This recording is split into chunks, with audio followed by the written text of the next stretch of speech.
Buying and selling a house. What the solicitors do. Step 1. The estate agent finds a buyer, agrees the price, then writes to the solicitors with the details. Step 2. They write to their client with their terms of business. To protect against property fraud, you'll have to provide ID to prove it really is you. You may also have to show how you acquired the money, so it is clear it is not the proceeds of crime. Step 3. If you're selling, you'll get some property forms to fill in, giving information about the property, such as if you've had new windows, an extension, or flood problems. You'll also fill in a form confirming what items you'll leave at the property.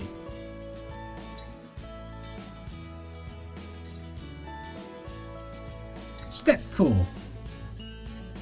The solicitor for the seller sends a draft contract, the property forms, and a copy of the deeds to the buyer's solicitor. The deeds are usually simply downloaded from the land registry these days. Step 5.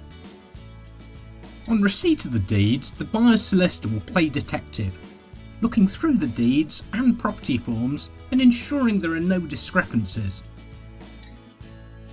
They'll also check for any necessary rights of way you have over neighbouring land, for example a shared drive or a shared back lane.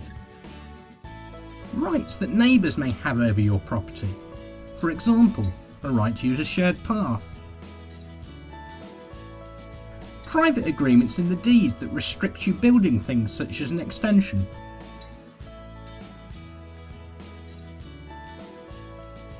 And paperwork for any new windows, electrical work or gas installations. Inquiries are then raised with the seller's solicitor to iron out any discrepancies. Step 6. Next, there are 3 usual searches carried out by the solicitor. A local search, which reveals things such as building works done to the property. An environmental search, which reveals whether the property may be built on contaminated land. And a drainage and water search, which shows where the pipes run and confirms whether the property is connected to the mains. Step 7. The seller replies to inquiries.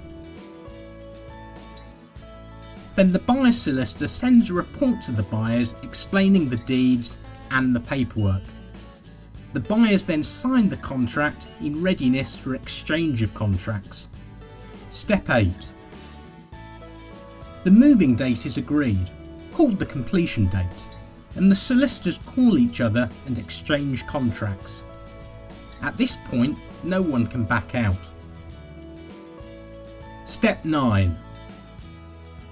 On the day the sale completes, the purchase monies are sent via the banking system. Once it arrives with the seller's solicitor, the estate agent is called to say that the buyer can have the keys. This is usually around midday.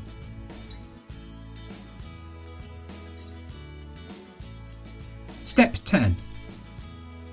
The seller's solicitor then repays any mortgage and also pays the estate agent. The buyer's solicitor will register the change of ownership with the land registry.